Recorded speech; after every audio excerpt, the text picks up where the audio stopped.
네, 먼저 1번부터 3번까지 문제를 살펴보도록 하겠습니다. 다음은 학생의 발표이다. 물음에 답하시오 라고 했는데 이 발표라는 활동은 국어에서 말하기와 듣기 영역에 해당하는 활동입니다. 그리고 이 말하기와 듣기는 국어에서 화법 영역으로 다루고 있는데요. 자, 먼저 문제를 살펴보도록 하겠습니다. 1번 문제 같은 경우에는 위 발표에 대한 설명으로 적절하지 않은 것은 늘 묻고 있습니다. 그래서 발표에서 말하기 전략으로 어떤 것들을 활용하고 있는지에 관한 문제라고 볼 수 있고요. 2번 문제는 발표자가 제시한 자료이다. 발표자의 자료 활용에 대한 이해로 가장 적절한 것을 고르라고 했는데 역시나 발표자가 말할 때 보조자료를 어떻게 활용하고 있는지에 대한 문제로 볼 수 있겠습니다. 세 번째 문제는 위 발표의 흐름을 고려할 때 A의 내용으로 가장 적절한 것은 이라고 물어보고 있는데 이 A의 내용은 본문에서 세 번째 문단에 등장하고 있습니다. 자, 이 A는 발표자가 발표를 할 때 청중이 질문을 하거든요. 그래서 그 질문을 듣고 어떤 답변을 하는데 그 답변을 통해서 청중이 어떤 질문을 했는지 유추하는 문제로 볼 수 있겠습니다. 그래서 답변을 통해서 질문을 추론하는 추론 문제로 볼 수 있겠는데 자, 먼저 위의 부분부터 선생님이 한번 살펴보도록 하겠습니다. 설명할 때 편의를 위해서 선생님이 이렇게 문단 번호에 일단 번호를 한번 붙여볼게요. 여러분들도 문제 풀 때 이렇게 미리 문단 번호를 붙여놓으면 머릿속에서 이 지문의 길이에 정리가 되면서 이렇게 구조화하는 데 조금 더 도움을 줄 수 있기 때문에 여러분들도 문제 풀 때 이렇게 문단 번호를 붙이는 연습을 한번 해보면 또 그것도 도움이 좀 될 것 같습니다. 자, 먼저 첫 번째 문단부터 살펴보죠. 안녕하세요, 여러분. 체험활동 때 방문했던 트리가트 체험관 기억나시나요? 자, 우리가 발표에서는 특히 가장 많이 쓰는 그 전략 중에 하나가 이 질문하는 기법입니다. 그러면서 고개를 끄덕이며 네, 많이 기억하시는군요. 저는 특히 외나무 다리 트리가트가 인상 깊었습니다. 바닥에 그려진 그림 위에 섰을 때 실제로 절벽 아래로 떨어질 것처럼 아슬아슬한 느낌이 들었던 기억이 아직도 생생합니다. 그래서 트리가트에 대해 관심이 생겨 오늘 발표를 하게 되었습니다. 자, 트리가트에 대해 관심이 생겨서 오늘 발표를 하게 되었다고 소개했으니 내가 왜 발표를 하게 됐는지 그 배경을 언급해줬다고 보면 좋을 것 같네요. 자, 트리가트란 주로 착시 현상을 활용하여 관람자에게 재미나 색다른 시각적 경험을 제공하는 예술 장르입니다. 자, 이렇게 어떤 개념에 대해서 설명을 해주면 본인만의 방식으로 표시를 해두는 것이 좋습니다. 그러면 나중에 그 부분을 좀 쉽게 찾을 수 있기 때문에요. 자료를 제시하며 여기를 보시겠습니다. 여러분, 이 그림은 무엇을 그린 것일까요? 자, 여러분 지금 보면 발표기 때문에 그 발표를 하면서 자료를 활용하고 있거든요. 그런데 우리가 이 자료를 활용하는 문제는 보통 문제에서 보기로 그 자료가 제시되는 경우가 많아요. 그래서 이 지문 같은 경우에는 그 자료가 왼쪽에 2번 문제에 이렇게 제시되어 있습니다. 그래서 이 화법 문제를 풀 때는 자료가 등장했을 때 글만 읽지 말고 그 옆에 제시된 자료를 꼭 함께 실시간으로 확인하면서 문제를 이해하는 것이 훨씬 도움이 됩니다. 자, 대답을 듣고 네, 토끼라는 대답도 오리라는 대답도 있네요. 이 그림에는 두 동물의 이미지가 중첩되어 있기 때문에 토끼로도 오리로도 보입니다. 이 기억 자료에 해당하는 설명이겠죠? 자, 그림의 오른쪽 부분을 가리키며 이쪽 둥근 부분에 시선을 두면 토끼로 보이고 왼쪽 부분을 가리키며 이쪽 길쭉한 부분에 시선을 두면 오리로 보입니다. 이 그림은 보는 사람의 시선에 따라 이미지가 다르게 보이는 착시 현상을 활용하여 관람자에게 일상에서 접해보지 못했던 색다른 시각적 경험을 제공하고 있습니다. 자, 그래서 이 자료를 통해서 이런 착시 현상을 활용하면 관람자에게 일상에서 접해보지 못했던 색다른 시각적 경험을 제공할 수 있구나라는 정보를 함께 전달하고 있는데 우리가 이런 자료를 제시하면서 발표를 진행할 때 이렇게 그림의 특정 부분을 가리키는 것과 같은 손동작들은 청자로 하여금 그 내용을 조금 더 이해하기 쉽게 그 부분을 딱 집중해서 볼 수 있기 때문에 이해하기 쉽게 하는데 도움이 좀 주겠죠. 자, 계속 보겠습니다. 질문이 있군요. 질문을 듣고. 네. 눈은 외부의 시각 정보를 뇌에 전달하고 뇌는 개인의 경험이나 지식에 비추어 이를 해석하고 판단합니다. 그런데 이 과정에서 시각 정보가 불분명하거나 해석에 혼선이 생길 때 착시 현상이 일어나게 됩니다. 방금 보셨던 그림은 이미지를 중첩시켜 불분명한 시각 정보를 제공함으로써 착시 현상이 발생한 것이라고 할 수 있습니다. 그러면 청중이 어떤 질문을 했는지는 등장하지 않았지만 이 세 번째 문단에서 주로 한 답변은 이 과정에서 시각 정보가 불분명하거나 해석에 혼선이 생길 때 착시 현상이 일어난다고 했으니 착시 현상이 왜 일어나게 되는지 그 이유를 밝혀줬다고 좀 볼 수가 있겠네요. 자, 이해되셨나요? 대답을 듣고. 자, 지금 보면 이렇게 계속 질문을 통해서 청중들로 하여금 어떤 내용을 이해했는지 확인을 하고 있죠. 네, 그러면 이번에는 착시 현상을 활용하여 바닥에 그린 그림이 입체적으로 보이는 트리가트를 보여드리겠습니다. 자료를 가리키며 라고 이야기해서 역시나 이번 문제에서 이 두 번째 자료를 활용하고 있음을 알 수 있습니다. 이 횡단보도는 표지선 아래에 음영을 넣어 입체적으로 보입니다. 바닥에 그려진 것이지만 공중에 떠 있는 듯한 착시 현상을 일으키고 있는 것입니다. 그래서 운전자의 시각에서 볼 때 실제로 장애물이 있는 것 같은 느낌이 들도록 함으로써 자연스럽게 감속을 유도하여 교통사고를 예방하는 데 유용합니다. 그래서 이 두 번째 자료 같은 경우에는 착시 현상을 통해서 운전자가 장애물이 있는 것 같은 느낌이 들어서 속도를 줄이게끔 해서 교통사고를 예방하는 데 유용한 기능이 있다라고 언급해주고 있네요. 이 외에도 트리가트는 건물 외벽, 광고판, 관광지의 포토존 등에서 다양하게 활용되고 있습니다. 트리가트가 활용되는 분야의 사례들을 나열하고 있네요. 제가 말씀드린 내용 이외에 트리가트에 대해 더 알고 싶으신 분은 도서관에 있는 관련 책들을 찾아보거나 제가 보여드리는 트리가트 누리집에 들어가 보시기 바랍니다. 이상 발표를 마치겠습니다. 그러면서 도서관에 관련된 책들을 찾아보는 것도 좋고 트리가트 누리집에 들어가 보는 것도 좋다라고 해서 본인이 발표한 내용에 덧붙여서 더 알아볼 수 있는 방안들을 두 가지 제시하고 있는데 여러분 참고로 이 누리집은 많이 등장하는 단어인데요. 여러분은 아마 홈페이지라는 말이 조금 더 익숙하지 않을까 싶습니다. 이 홈페이지를 우리말로 순화해서 누리집이라고 표현합니다. 자, 그러면 1번 문제부터 한번 살펴보도록 하겠습니다. 위 발표에 대한 설명으로 적절하지 않은 것을 고르라고 했어요. 1번. 청중과 공유하고 있는 경험을 언급하여 주의를 환기하고 있다. 자, 여러분 청중과 공유하고 있는 경험이 되려면 발표자도 그 경험을 한 적이 있고 청중도 그 경험을 한 적이 있어야겠죠. 그러면 청중이 본인이 경험한 내용을 떠올리게 하니까 그걸 우리는 환기하게 한다라고 표현하고 있는 겁니다. 자, 본문에서는 어디에 나오냐면 첫 번째 문단에 보세요. 첫 번째 문단에 선생님이 하늘색으로 표시해 보겠습니다.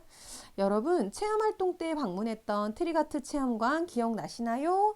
라고 물어보고 있죠. 그래서 체험활동 때 우리가 그 트리가트 체험관 갔었잖아 라고 너와 나의 함께 했던 공유했던 경험을 언급한 것으로 볼 수 있습니다. 자, 2번 화재와 관련된 역사적 일화를 소개해서 청중의 호기심을 자극하고 있다고 했는데 자, 그 발표된 부분에서는 어떤 역사적 일과 관련된 역사적 일화와 관련된 내용은 언급되지가 않았습니다. 그래서 2번은 적절하지 않기 때문에 정답이 되겠고요.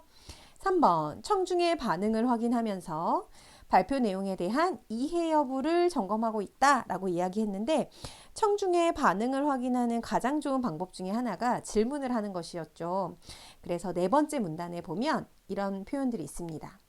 자, 이해되셨나요? 대답을 듣고. 그래서 이해됐는지를 점검하고 반응을 확인하고 대답을 들었으니까요. 그래서 3번도 적절합니다. 4번 비언어적 표현을 사용하여 청중이 설명 대상에 집중하도록 유도하고 있다. 비언어적 표현을 사용해서 청중이 설명 대상에 집중하도록 한다. 자, 여러분 우리가 화법에서 알아두어야 할 개념 중에 하나가 바로 이 비언어적 표현입니다. 선생님이 수업하면서 알아둬야 할 개념에는 노란색으로 표시를 할 테니까 여러분도 한번 체크를 해보세요.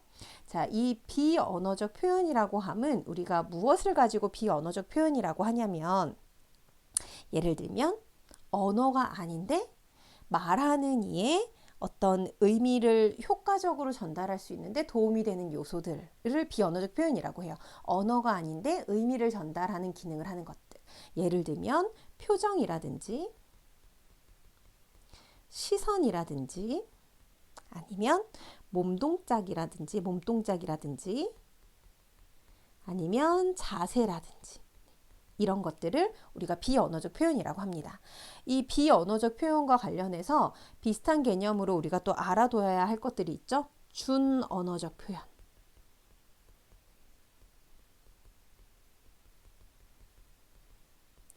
자, 이 준언어적 표현은 언어적 표현에 곁들여서 그 의미를 다양하게 전달할 수 있는 것들인데, 예를 들면 억양이나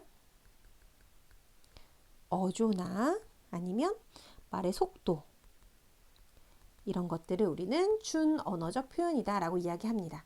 그래서 화법과 작문 문제를 풀 때 특히나 이 비언어적 표현, 준언어적 표현이 무엇인지를 정확하게 알고 있어야 합니다. 여기서는 비언어적 표현, 즉 언어가 아닌데 의미를 전달하는 거, 뭐 손짓이라든지 발짓이라든지 표정이라든지 이런 것들을 우리가 비언어적 표현으로 볼 수 있는데, 대표적으로 여러분 두 번째 문단으로 우리 아까 올라가 보면 자료를 가리키면서 아까 괄호 안에 이런 부분이 있었죠. 그림의 오른쪽 부분을 가리키며 왼쪽 부분을 가리키며, 이런 부분들은 우리가 손짓을 통해서 이 부분에 주목하세요 라는 의미를 전달하는 거니까 비언어적 표현으로 볼 수 있어요. 역시나 네 번째 문단에서도 자료를 활용할 때 자료를 가리키며 이런 행위가 드러나죠.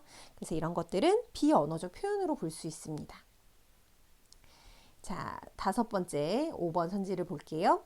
청중에게 정보를 추가로 탐색할 수 있는 방법을 안내하며 발표를 마무리하고 있다. 기억나나요? 우리 마지막 문단에서 이 발표자가 친절하게 도서관에 있는 자료도 한번 찾아보시고요. 트리가트 누리집에도 한번 들어가 보세요 라고 추가로 정보를 탐색할 수 있는 방법을 안내했기 때문에 5번도 적절하다고 볼 수 있겠습니다. 2번 문제로 넘어가죠. 자, 발표자가 제시한 자료인데 적절한 것을 고르라고 했습니다.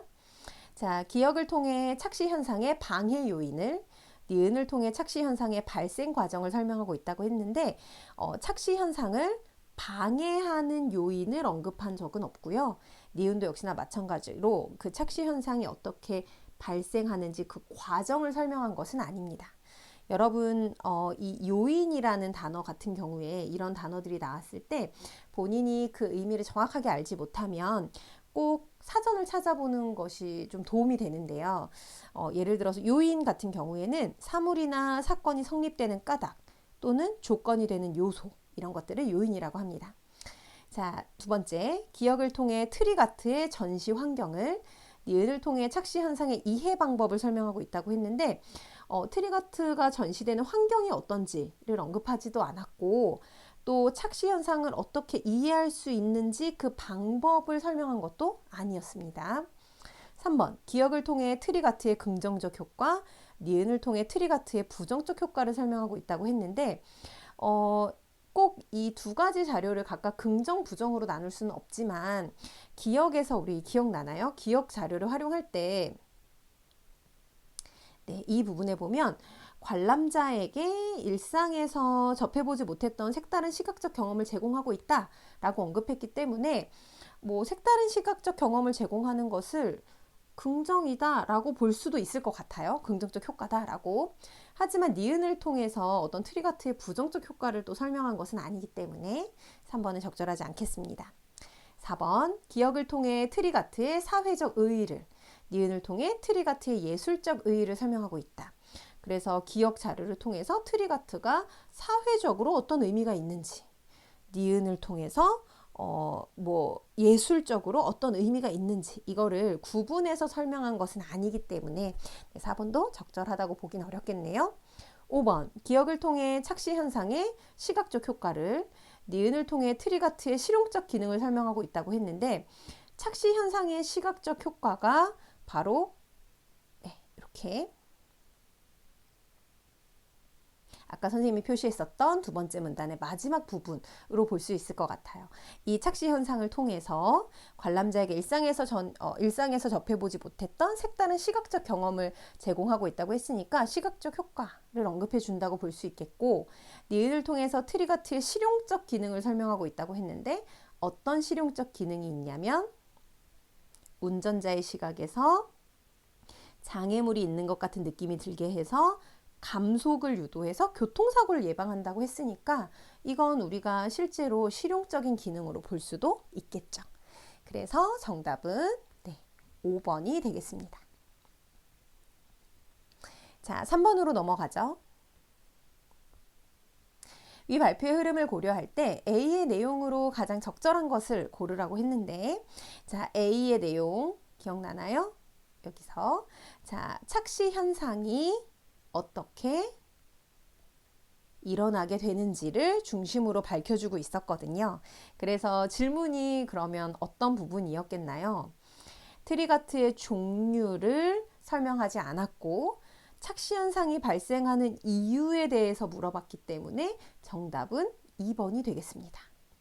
그리고 트리가트의 대표 작품을 답해주지 않았고 트리가트를 만들 때 착시 현상만 활용하는지 아니면 다른 것도 활용하는지에 대한 언급을 해주지 않았죠. 그 다음에 착시에 영향을 주는 또 다른 요인에 대한 설명도 없었기 때문에 정답은 2번으로 볼 수 있겠습니다. 자, 뒤로 넘어가서 4번부터 7번 문제를 한번 살펴보도록 하겠습니다. 자, 이 4번부터 7번 문제는 여러분 딱 보면 알겠지만 지문이 굉장히 길고 두 개의 지문으로 이루어져 있습니다. 가와 나. 그래서 가를 먼저 보면 활동 1에 따라 실시한 독서 토론이라고 했어요. 여러분 우리가 토론도 역시나 말하고 듣는 과정이 있는 영역이잖아요. 그래서 이 영역을 우리는 화법이라고 부릅니다. 반면에 나는 활동 2에 따라 하연이 작성한 초고라고 했어요. 여러분 초고가 무슨 뜻인지 아나요? 초고는 원고를 쓸 때 초벌로 쓴 원고를 초고라고 합니다. 그러니까 원고를 쓸 때 그 다음에 한 번 더 고치는 작업이 있는데 그 고치기 전의 작업에 쓰여진 초벌로 쓰여진 원고를 초고라고 하기 때문에 이건 쓰기 영역에 해당하겠죠. 그래서 이 쓰기 영역을 국어 영역에서는 다른 말로 장문이라고 이야기합니다. 그래서 이 문항은 이 화법과 장문이 통합된 문제입니다.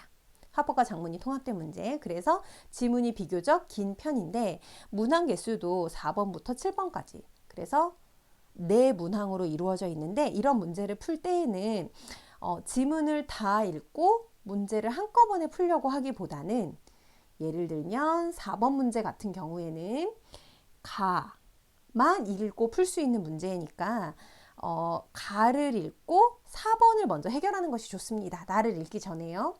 그리고 5번 문제 같은 경우에 A의 발화에 대한 설명으로 적절한 것을 묻고 있는데 이 A의 부분을 왼쪽에서 살펴보면 역시나 가 지문에 해당하는 걸로 확인이 되거든요. 그러니까 5번 문제도 가 지문을 읽고 풀 수 있는 문제입니다. 자, 그리고 6번으로 넘어가면 가를 바탕으로 하연이 세운 활동 2의 글쓰기 계획 중 나에 반영되지 않은 것을 물어봤기 때문에 6번 문제부터는 나 지문까지 읽고 해결을 해야겠죠. 역시나 7번 문제도 나의 초고를 보완한다는 내용의 문항이기 때문에 역시나 나를 읽고 해결하는 문제라서 이런 문제를 풀 때에는 가를 읽고 4번, 5번 해결, 나를 읽고 6번, 7번 해결 이런 순서로 문항을 푸는 것이 조금 더 적절하고 빠르게 문제를 해결하는 데 큰 도움을 줍니다. 자, 그럼 선생님이랑 한번 지문을 먼저 살펴볼게요. 자, 활동 1, 1970년대 소설인 자전거 도둑을 읽고 아래의 주제로 독서 토론을 해보자고 했어요. 여러분 근데 이 자전거 도둑이라는 소설을 혹시 알고 있나요? 이 소설을 알고 있으면 이 독서 토론이 조금 더 쉽게 이해가 될 것이고, 혹시 이 내용을 모른다고 하더라도 앞에서 제시된 내용들을 좀 살펴보면서 얼른 머릿속에 이해하려고 노력을 좀 해야겠습니다. 자, 주제는 자전거를 들고 간 수남의 행동은 정당한가에 대한 이제 주제로 이 토론이 이루어졌나 봅니다. 활동이 토론 내용을 바탕으로 주장하는 글을 써보자. 그러면 나의 초고는 아마 주장하는 글이 되겠네요.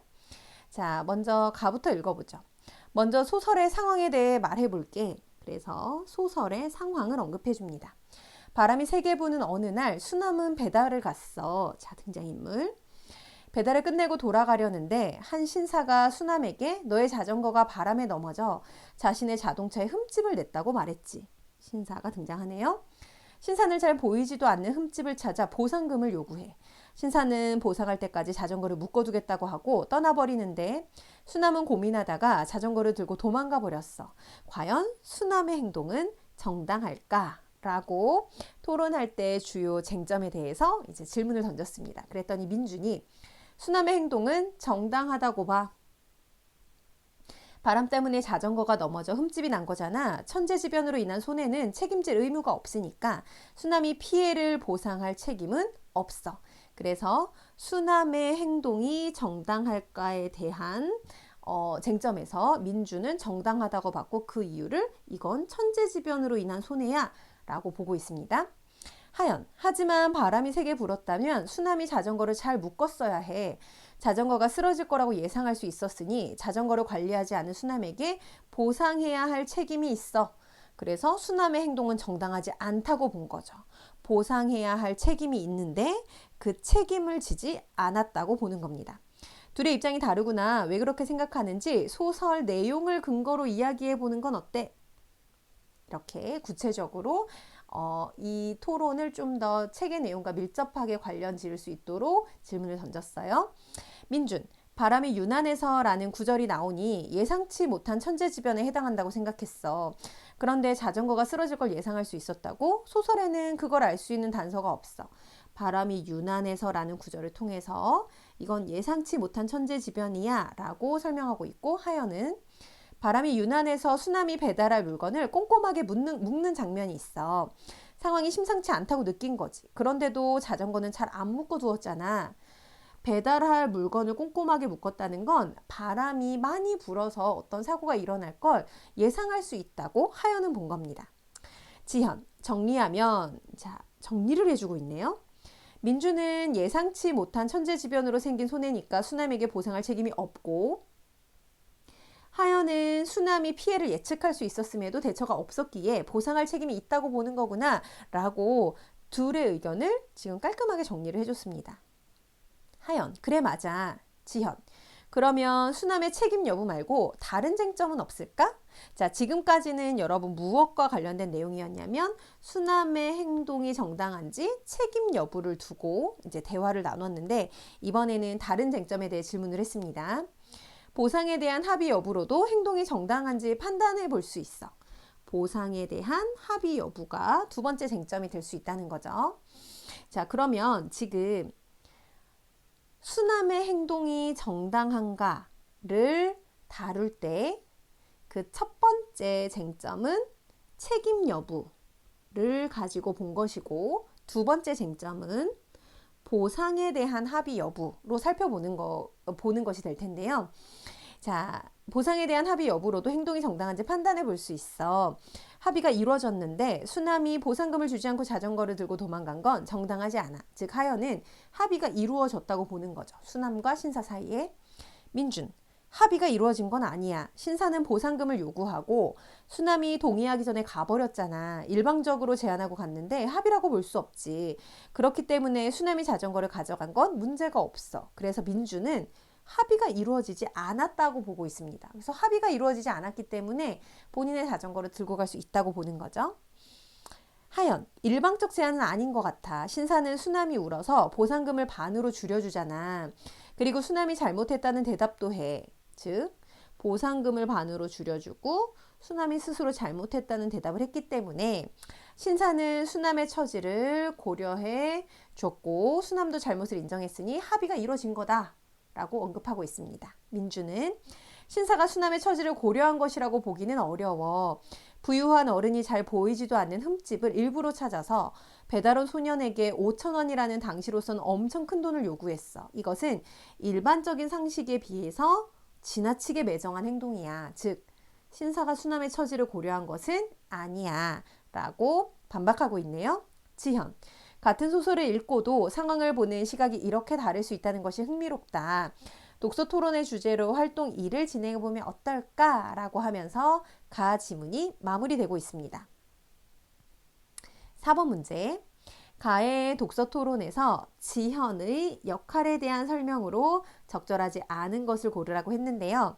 여러분 눈치챘겠지만 이 가에서 지현은요. 사회자의 역할을 하고 있습니다. 토론에서 사회자의 역할을 하고 있는 거죠.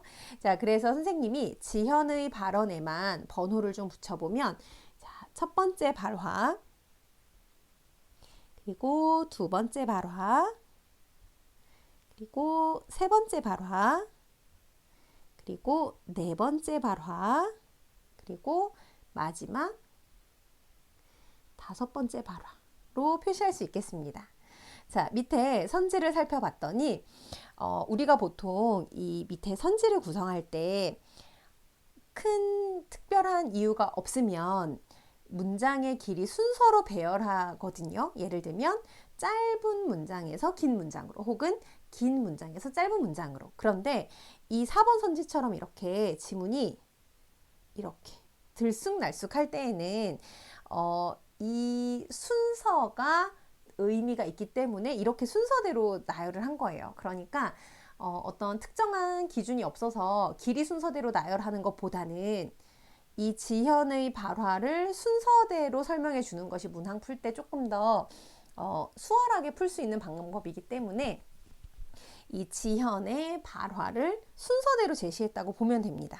그래서 이 첫 번째 선지를 읽을 때 첫 번째 발화를 보면서 보면 보통 이렇게 짝을 이루는 경우가 대부분이거든요. 한번 볼까요? 1번 소설 내용을 제시한 후 토론 주제를 언급하고 있다. 그래서 지현의 첫 번째 바라보면 소설의 상황이라 그래서 소설의 내용을 먼저 언급을 해주고 그리고 이 주제였었던 자전거를 들고 간 수남이의 행동은 정당할까? 라고 언급을 해주고 있기 때문에 1번은 적절하다고 볼 수 있겠습니다. 2번 소설의 내용을 근거로 발언하도록 요청하고 있다. 그래서 두 번째 발화를 보면 왼쪽에 바로 나오죠. 소설 내용을 근거로 이야기해 보는 게 어때? 라고 이야기해 주고 있으니까 두 번째도 적절합니다. 세 번째, 토론자들이 언급한 주장과 근거를 정리하고 있다. 그래서 이것은 세 번째 발화를 보면 왼쪽에 정리하면 민주는 어떻게 이야기를 했고 하연은 어떻게 이야기를 했지? 라고 정리를 해주고 있죠. 그래서 3번 선지도 적절하다고 볼 수 있습니다. 4번 토론자들의 발언이 사실에 부합하는지 판단하고 있다. 사실에 부합하는지 그 발언이 사실인지 아닌지 판단하는 내용은 나오지 않았어요. 그래서 이 4번이 정답으로 볼 수 있고 4번을 정답으로 볼 수 있고 5번 토론자들이 다른 쟁점에 대해 논의해 보도록 유도하고 있다라고 했는데 네 번째 발화를 살펴보면 수남의 책임 여부 말고도 다른 쟁점은 없을까라고 해서 지금까지 나왔던 쟁점 이외의 다른 쟁점을 우리가 한번 생각해 보자라고 유도하고 있죠. 그래서 역시나 마지막 5번 선지도 적절하다고 볼 수 있겠습니다. 5번 문제. A의 발화에 대한 설명으로 가장 적절한 것을 고르라고 했는데 이 A 부분은 다른 쟁점, 즉 보상에 대한 합의 여부에 관해서 민준과 하연이 의견을 주고받은 부분이에요. 그래서 그 내용에 가장 적절한 것을 고르라고 했습니다. 첫 번째, 민준은 하연의 주장에 일반적인 상식을 들어 반박하고 있다고 했어요. 이 A 부분에서 보상에 대한 합의 여부에 대해서 하연은 합의가 이루어졌는데 수남이 도망간 거다라고 이야기를 했고, 민주는 아예 합의가 이루어지지 않았다고 이야기를 했거든요. 그런데 그 하연의 주장 중에서 일부에 대해 민준이 이렇게 이야기합니다. 하연은 합의가 이루어졌다고 보지만 예를 들어서 수남의 처지를 고려해서 또 수남이 울어서 보상금을 반으로 줄여줬다고 표현한 부분에 대해서, 그런데 그것은 일반적인 상식에 비추어 봤을 때 지나치게 매정한 행동이야 라고 말했기 때문에 하연의 의견에 반박하는 거죠. 그런데 뭐를 근거로 들었냐면, 일반적인 상식으로 비추어 보면 그건 수남의 처지를 고려해줬다고 보기 어려워 라고 언급하고 있기 때문에 1번은 적절한 선지로 볼 수 있겠습니다. 그래서 정답은 1번이 되겠고요. 2번, 민주는 하연의 말에서 이해되지 않는 부분을 질문하지는 않았어요. 질문한 부분은 없었고, 민주는 하연이 고려해야 하는 시대적 정보를 나열하고 있다고 했는데, 여러분이 민준의 발화를 보면 오른쪽 부분에 이렇게 시대적 배경을 언급해 보는 부분이 있습니다. 예를 들어서 부유한 어른이 잘 보이지도 않는 흠집을 일부러 찾아서 배달원 소년에게 5,000원이라는 당시로서는 엄청 큰 돈을 요구했어 라는 부분을 보면, 이 부분이 마치 시대적 정보를 주는 것 같은 느낌을 주거든요. 근데 물론 시대적 정보긴 하죠. 5,000원이 당시로선 큰 돈이다. 그런데 그 시대적 정보를 나열한 것은 아니에요.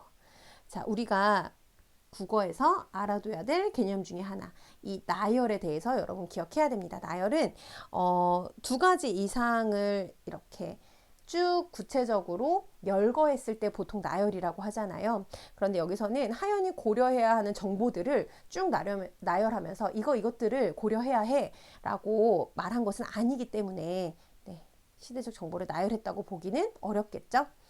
자, 그 다음에 4번, 하연의 민준이 사용한 단어의 중의성에 대해 지적하고 있다고 했는데, 중의성은 여러분 두 가지 이상의 뜻으로 해석되는 부분이죠. 여기서는 중의성에 대해서 지적한 부분 없고, 5번, 하연의 민준이 이해하지 못한 자신의 발언을 부연하고 있다라고 했는데, 이 부연이라는 개념도 여러분 알아두면 좋을 것 같습니다. 우리 일상에서 내가 그걸 부연 설명했어 라는 표현 우리 쓰잖아요. 그래서 이해하기 쉽도록 설명을 덧붙여서 자세히 말하는 것을 부연이라고 하는데, 여기서는 본인의 발언을 부연했다고 보기는 좀 어렵기 때문에 정답은 1번이 되겠습니다. 자, 이번에는 나 지문을 한번 살펴보죠. 자, 이 나는 토론 내용을 바탕으로 주장하는 글인데, 발문에서 봤듯이 하연이 작성한 초고예요. 그러면 하연의 발언들 기억나나요? 이 수남의 행위가 정당하지 않다고 발언한 사람이 바로 이 하연이었는데, 어떤 글을 썼는지 한번 그 내용을 살펴보도록 하겠습니다. 자, 수남의 행동은 정당하지 않다. 그래서 핵심 내용을 바로 서두에 언급을 해줬네요. 수남은 신사의 자동차에 난 흠집을 보상해야 할 책임이 있기 때문이다. 자, 이게 첫 번째 쟁점에 대한 내용이었죠. 보상의 책임이 있다. 바람으로 인한 예상치 못한 천재지변이라서 책임이 없다는 주장도 있지만, 이건 상대의 주장이었어요. 그런 주장도 있지만, 이는 옳지 않다. 수남은 배달 물건은 꼼꼼하게 묶었지만 자전거에는 아무런 조치를 취하지 않았다. 피해를 예상할 수 있었음에도 불구하고 적절하게 대처하지 않았기 때문에 책임이 있다. 즉 예상할 수 있었다. 그러니까 책임이 있는데 그 책임을 다하지 않은 거다. 실제로 태풍에 의해 주택 유리창이 떨어져 주차된 차가 파손되었을 때 예보를 듣고도 시설물 관리에 소홀한 주택 소유자가 그 파손에 대해 책임을 진 사례가 있다라고 해서 책의 내용과는 상관은 없지만 비슷한 또 다른 실제의 사례를 이렇게 예로 제시하고 있습니다. 다음으로 신사와 수남은 보상에 합의했다고 볼 수 있기 때문에 수남의 행동은 정당하지 않다. 자, 두 번째 쟁점에 대해서 이렇게 정리를 해줬네요. 자, 신사가 일방적으로 제안하고 떠났다면 합의가 이루어지지 않았겠지만 신사는 수남의 상황을 고려하여 보상금을 줄여주었다. 또한 수남이 자신의 잘못을 인정하는 말을 했기 때문에 합의는 이루어진 것으로 보아야 한다. 신사는 수남의 상황을 고려해 주었고 수남도 자신의 잘못을 인정했다. 그러니까 보상에 합의했다고 볼 수 있다. 물론 1970년대 배달온 소년의 입장에서 5천 원이 큰 돈으로 느껴질 수 있지만 이 부분도 앞서서 민준이가 언급했던 그 내용이네요. 신사와 합의가 이루어졌으므로 금액에 상관없이 수남은 신사에게 보상금을 지급해야 한다. 자, 요것도 상대의 주장에서 언급됐던 내용 중에 하나였습니다. 자, 수남은 도둑이 되어버렸다. 자신의 잘못에 대한 책임을 지지 않고 합의된 것도 수행하지 않았다. 제목에서 말하는 자전거 도둑은 아이러니하게도 자신의 자전거를 자신이 훔친 수남인 것이다. 자, 이렇게 제목에서 말하는 자전거 도둑이 어떤 의미인지를 밝히며 글을 마무리했습니다. 문제를 한번 살펴보도록 하죠. 가를 바탕으로 하연이 세운 활동이의 글쓰기 계획 중 나에 반영되지 않은 것을 고르라고 했습니다. 자, 3점짜리 문제네요. 1번, 토론 쟁점에 대한 나의 주장을 토론에서 다룬 순서대로 서술해야겠어. 여러분, 토론에서 두 가지 쟁점에 대해서 우리 이야기를 나눴었잖아요. 첫 번째는 수남의 책임 여부. 두 번째는 보상에 대한 합의 여부. 그런데 실제로 글을 쓸 때에도 어떤 순서로 제시를 해 주었었냐면 보상해야 될 책임과 보상에 합의했다라고 했기 때문에 그 토론에서 다룬 순서대로 서술하고 있죠. 2번, 토론 주제와 관련된 수남의 고민을 소설 속 구절에서 찾아서 언급해야겠어. 자, 우리 소설의 내용을 바탕으로 이야기를 해보자 라고 해서 앞에 토론 내용에서는 그 소설의 문구들이 언급된 적이 있었는데 이 나 글에서는 수남의 고민이 소설 속 구절에 어떻게 드러났는지를 찾아서 언급한 부분은 없었습니다. 그래서 정답은 2번이 되겠네요. 3번, 토론에서 언급된 상대방의 주장을 반박하면서 나의 주장을 강화해야겠어 라고 나왔는데 앞에서 상대방이 주장했었던 부분들, 예를 들면 바람으로 인한 예상치 못한 천재지변이라서 책임이 없다는 주장도 있다. 하지만 그렇지 않다라고 본인의 의견을 상대방의 주장을 반박하면서 언급을 해주고 있죠. 그리고 역시나 두 번째 문단에서도 5천 원이 큰 금액으로 느껴질 수도 있다. 상대방의 주장. 근데 그거를 반박하면서 하지만 합의가 이루어졌으니까 보상금 지급해야 된다라고 언급하고 있습니다. 4번, 토론에서 언급하지 않았던 새로운 사례를 찾아 나의 주장을 뒷받침해야겠어. 토론을 할 때는 언급하지 않았었지만 여기에서 보면 실제로 태풍에 의해서 주택 유리창이 떨어졌을 때 어떻게 책임을 진 사례가 있는지를 언급해 주고 있습니다. 마지막 5번, 토론에서 내세운 나의 주장을 바탕으로 제목에 담겨 있는 의미를 밝혀야겠어. 그래서 마지막 문단에 보면 제목에서 말하는 자전거 도둑이 어떤 의미였는지, 아이러니하게도 자신의 자전거를 훔친 수남이었음을, 즉 수남이 자전거 도둑임을 주장하면서 그 내용을 마무리하고 있습니다. 7번 문제 살펴보죠. 보기의 자료를 활용하여 나의 초고를 보완하고자 할 때 그 내용으로 가장 적절한 것을 고르라고 했는데, 자, 보기 한번 보죠. 보상의 의무를 다하지 않았을 때 상대방에게 물건이 담보로 잡히는 경우가 있습니다. 형법 제323조에 따르면 타인에게 담보로 제공된 물건은 타인이 물건을 점유하게 되거나 타인이 물건에 대한 권리를 갖게 됩니다. 이때 해당 물건을 가져가거나 숨겨 타인이 보상받을 수 있는 권리 등을 행사할 수 없게 한다면 권리 행사 방해로 처벌받을 수 있습니다. 자, 지금 이 내용을 우리 앞에 자전거 도둑과 연결지어서 이해를 좀 해보면 보상의 의무를 다해야 하는데, 보상해야 하는데 상대방에게 그 보상의 의무를 다하지 않았을 때 상대방에게 물건이 담보로 잡히는 경우가 있대요. 그러면 이 자전거 도둑에 연결지어서 이걸 해석해 보면 수남이 신사에게 보상을 해야 되는데 그걸 하지 않았을 때는 어떤 물건이 담보로 잡힌다는 거죠. 그러면 이때 담보로 잡힌 물건은 바로 뭐가 되냐면 자전거가 되겠네요. 그쵸? 형법 323조에 따르면 타인에게 담보로 제공된 이 자전거는 그 타인이 물건을 점유하게 되거나 타인이 물건에 대한 권리를 갖게 된다. 그러면 이때 타인은 신사가 되겠죠. 이렇게. 자, 이때 해당 물건을 가져가거나 숨겨 타인이 보상받을 수 있는 권리 등을 행사할 수 없게 한다면 권리 행사 방해로 처벌받을 수 있습니다. 그러면 가장 적절한 것 1번 수남이 자전거를 가져간 행위는 신사의 권리 행사를 방해하는 것이므로 법적인 처벌을 받을 수 있다는 내용을 추가한다. 자, 수남이 자전거를 다시 가져간 것은 원래 신사에게 있었던 그 권리 행사를 방해하게 한 거죠. 그러니까 법적인 처벌을 받을 수 있다는 내용이 이 보기의 내용입니다. 그래서 정답은 네, 1번이 되겠습니다. 이렇게. 두 번째, 수남이 잘못을 인정한 행위는 신사의 권리 행사를 방해하는 것이므로 처벌을 받을 수 있다는 내용을 추가한다. 수남이 잘못을 인정한 것과 신사의 권리 행사는 서로 관련이 없습니다.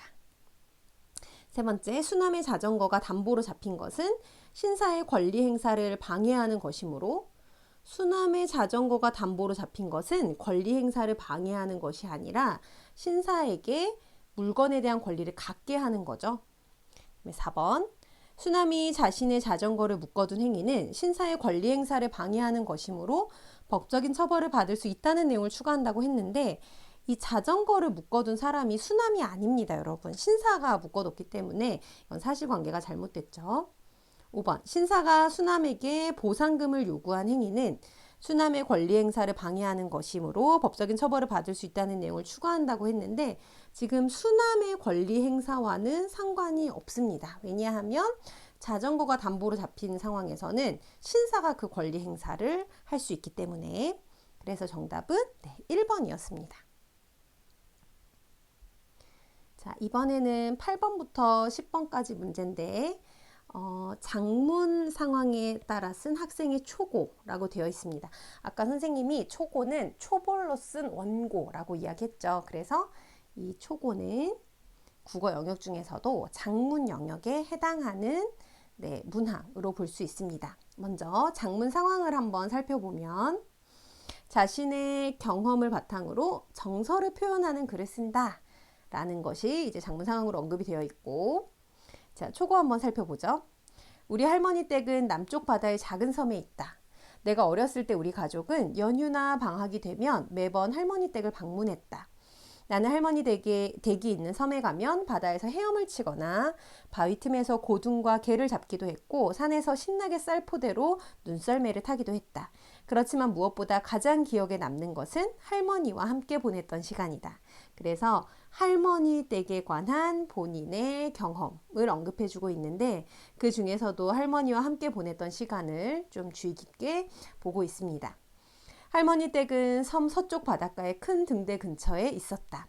검정바위로 이루어진 거북이 조각상이 새하얀 등대를 이고 있어서 동생과 나는 그 등대를 거북이 등대라고 불렀다. 아버지 차를 타고 가다가 거북이 등대가 환하게 웃으며 나를 반기면 할머니 댁에 가까워진 것이라서 할머니를 곧 뵙는다는 생각에 마음이 설레곤 했다. 할머니는 늘 우리를 마중 나오셨고 나는 반가운 마음에 한달음에 뛰어가서 할머니 품에 안겼었다. 그래서 두 번째 문단은 이 할머니 댁 근처에 있었던 이 거북이 등대와 관련된 내용이 주로 언급이 됐습니다. 할머니는 마당 텃밭에서 옥수수를 기르셨다. 늦봄에 할머니 댁에 가면 할머니와 같이 옥수수 씨를 뿌렸고 여름방학에는 점점 자라는 옥수수에 물 주는 일을 도와드렸다. 그러다 참지 못하고 옥수수 껍질을 살짝 열어서 얼마나 익었는지 들여다보다가 할머니께 꾸중을 듣기도 했다. 꾸중을 듣고 시무룩해 있는 나에게 할머니는 뭐든지 다 때가 있고 시간이 필요한 법이란다. 기다릴 줄 알아야 해. 라며 토닥여 주셨다. 나는 익어가는 옥수수를 보며 기다림의 소중함을 깨달았다. 늦여름에는 연두색 옥수수 수염이 점점 갈색빛으로 물들며 옥수수가 여물었다. 가을에는 기다림의 결실인 샛노란 옥수수를 수확하며 나는 한 뼘 더 성장했다. 그래서 세 번째 문단은 할머니 마당 텃밭에서 이 옥수수 그른 이야기를 하고 있습니다. 그래서 늦봄에도 할머니랑 같이 씨 뿌리고 여름방학 때 물도 주고 또 늦여름에는 그렇게 색깔이 다른 갈색빛으로 물드는 옥수수를 보고 또 가을에는 그 옥수수를 수확하는 이런 내용들이 있었죠. 자, 할머니께서 끓여주신 갈치국을 먹었던 기억도 있다. 서울에서 갈치로 만든 음식을 먹다 보면 갈치국을 끓여주시던 할머니 생각이 나서 할머니가 그리워진다. 갈치국은 양념장을 넣어 칼칼하게 조린 갈치조림과 달리 갈치, 늙은 호박, 배추를 넣어서 맵지 않도록 맑게 끓인 요리이다. 내가 갈치국이 먹고 싶다고 하면 할머니는 이른 새벽부터 어시장에서 싱싱한 갈치를 사오셔서 갈치국을 해주셨다. 할머니의 갈치국에서는 시원하면서도 구수한 맛이 났다. 지금도 그 맛이 혀끝에 맴돈다. 갈치국을 맛있게 먹는 나를 흐뭇하게 바라보시던 할머니를 떠올리면 마음이 포근하고 따뜻해진다. 그래서 네 번째 문단에서는 할머니와 관련된 이 갈치국에 대한 추억을 이야기하고 있고요. 마지막, 지금은 어렸을 때만큼 할머니를 자주 뵈러 가지 못해 할머니와의 추억이 더욱 소중하게 다가온다 라는 말로 마무리하고 있습니다. 문제 살펴보죠. 8번. 초고에서 활용한 글쓰기 방식으로 적절하지 않은 것을 고르라고 했습니다. 1번. 의인법을 통해 대상과의 친밀감을 표현하고 있다. 여러분, 우리가 알아둬야 할 국어에서의 개념, 의인법이죠. 사람이 아닌 것을 사람처럼 표현하는 방식, 대상과의 친밀감을 표현하는 효과를 얻을 수 있었던 부분 어디에 있었냐면 두 번째 문단에 이런 표현이 있습니다. 거북이 등대가 환하게 웃으며 나를 반기면, 그래서 거북이 등대가 환하게 웃었다, 나를 반겼다, 이런 부분을 의인법이라고 볼 수 있겠죠. 두 번째, 계절의 흐름에 따른 대상의 변화를 나타내고 있다. 자, 우리 계절의 흐름 변화 어디에 있었냐면 세 번째 문단에 이 옥수수와 관련해서 늦봄, 여름, 그 다음에 늦여름, 가을, 이런 계절의 변화들이 드러났었어요. 그리고 특히 늦여름에서 이 가을로 갈수록 연두색 옥수수 시험이 점점 갈색빛으로 물들며 옥수수가 여물고 또 샛노란 옥수수를 수확했다. 그래서 그 대상이 계절의 흐름에 따라서 어떻게 변화하고 있는지가 드러나고 있었습니다. 세 번째, 의성어를 사용하여 대상을 생생하게 나타내고 있다고 했는데, 역시나 우리가 알아둬야 될 개념 중에 하나가 이 의성어죠. 여러분이 의성어는 사람이나 사물의 소리를 흉내낸 말입니다.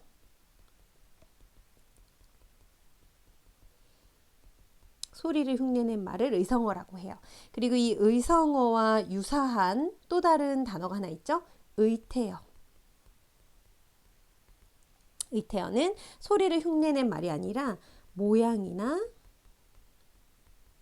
움직임을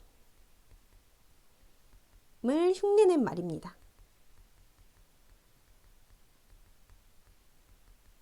그래서 이 의성어와 의태어라는 개념을 둘 다 알고 있어야겠고, 이 두 가지를 아울러서 우리는 보통 어떻게 표현하냐면 음성상징어다라고 이야기하죠.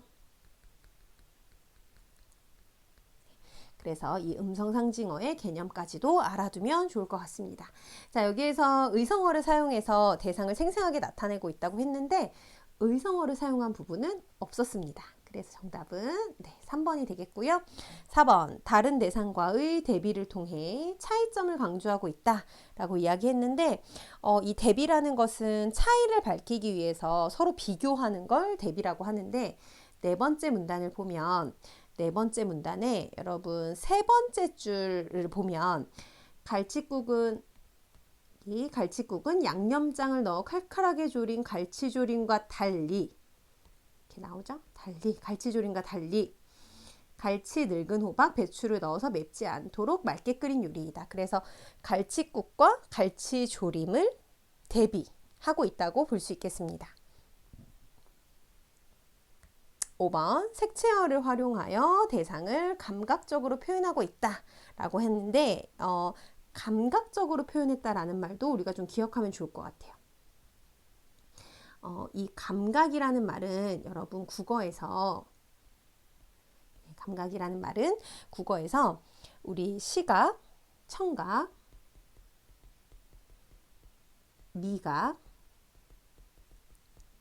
촉각, 후각과 같은 감각을, 즉 그 시각, 청각, 미각, 촉각, 후각을 통해서 자극을 받아들이는 것을 우리가 감각적이다라고 이야기를 하거든요.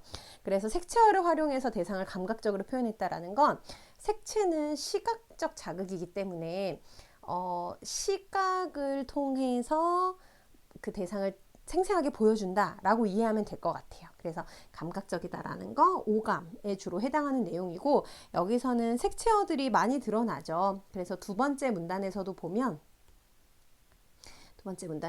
뭐 새하얀 등대라든가, 아니면 그 위에 뭐 검정 바위라든가, 아니면은 뭐 세 번째 문단에서도 아까 봤었던 뭐 연두색, 그다음에 갈색빛, 뭐 샛노란, 이런 색채어들을 적극적으로 활용하고 있다라고 볼 수 있겠습니다.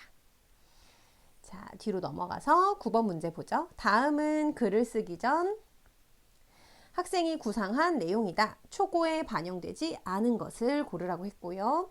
자, 이 글을 처음, 중간, 끝으로 나누었는데, 할머니 댁이 있는 섬에서의 어릴 적 기억으로 이 글을 시작했고, 그 다음에 중간 부분에 기억나죠? 거북이 등대, 옥수수, 갈치국, 이렇게 세 가지의 내용이 있었습니다. 먼저 첫 번째, 거북이 등대. 할머니 댁에 도착할 때쯤 거북이 등대를 본 경험과 할머니를 곧 만난다는 생각에 마음이 설렌다고 했었고요. 옥수수 때문에 할머니께 꾸중 들은 경험이 있었죠. 왜냐하면 여기 옥수수 부분 보면 참지 못하고 옥수수 껍질을 살짝 열어서 얼마나 익었는지 들여다보다가 꾸중을 들었다, 이런 표현이 있었으니까요. 그래서 뭐든지 기다릴 줄 알아야 한다라고 할머니의 어떤 조언을 들었기 때문에 기다림의 소중함까지도 깨달았다라고 볼 수 있습니다. 갈치국은 할머니가 끓여주신 갈치국 먹은 경험을 언급했지만, 요리하는 할머니를 도와드리면서 보람을 느꼈던 내용은 아예 언급이 없었기 때문에 정답은 5번 미음이 되겠습니다. 자, 10번 문제. 보기는 초고를 읽은 선생님의 조언이다. 이를 반영하여 초고에 추가할 내용으로 적절한 걸 고르라고 했고, 3점짜리 문제입니다. 글이 마무리되지 않은 느낌이 들어 마지막 부분을 이제 수정하라고 조언을 해주신 것 같아요. 글의 마지막에 할머니와의 추억이 너에게 주는 의미를 직유법을 사용하여 표현한 문장을 추가하면 좋겠어. 조건이 두 개네요. 할머니와의 추억이 너에게 주는 의미도 드러나야 되고, 직유법이라는 표현도 써야 하고. 여러분, 우리 직유법이라는 표현도 알아둬야 할 국어 개념 중에 하나입니다. 직유법은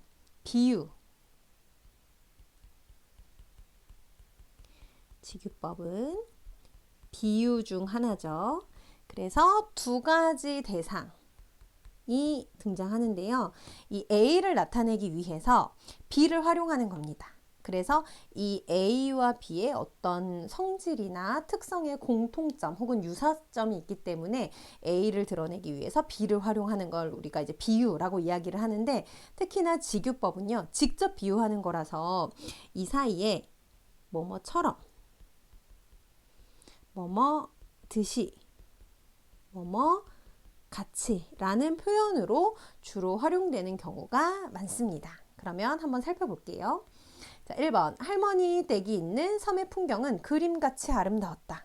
그 풍경을 언제쯤 다시 볼 수 있을까? 할머니 댁이 있는 섬의 풍경이 그림같이 아름다웠대요. 그러면 섬의 풍경을 말하기 위해서 그림을 가지고 온 거죠. 그런데 같이라는 표현을 썼기 때문에 이건 직유에 해당합니다. 그런데 할머니와의 추억이 너에게 주는 의미는 드러나지 않은 거죠. 그래서 두 번째 조건만 있는 상태예요. 자, 2번. 섬에서 자란 나는 푸른 바다를 늘 그리워한다. 윤술이 넘실거리는 바다는 내 마음의 고향이다. 여기서는 할머니와의 추억도 의미가 드러나지 않고 직유법도 드러나지 않아요. 그런데 예를 들면 바다가 내 마음의 고향이다. 이런 표현들은 A, 즉 바다를 표현하기 위해서 내 마음의 고향이라는 대상을 언급해 준 거라 비유는 맞지만 뭐뭐처럼, 뭐뭐듯이, 뭐뭐 같이라고 표현하진 않았기 때문에 여기서의 이런 표현을 우리가 은유라고 볼 수 있겠죠? 할머니와 함께한 시간이 그리워진다. 이번 방학에는 아버지께 말씀드려 할머니를 뵈러 가야겠다. 할머니와의 추억이 너에게 주는 의미가 드러나야 되는데 이건 단순히 그립다고 표현했으니까 어떤 의미를 밝혔다고 보기 어렵고 또 직유도 찾기가 어렵네요. 4번 할머니 손길로 익어가는 옥수수처럼 나는 할머니의 사랑으로 물들었다. 할머니의 따뜻한 보살핌은 나를 채운 온기였다.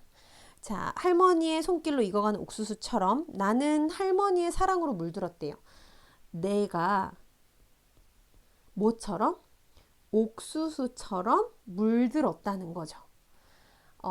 내가 할머니의 사랑으로 물든 것을 할머니 손길로 익어가는 옥수수에 빗대어서 표현을 한 겁니다.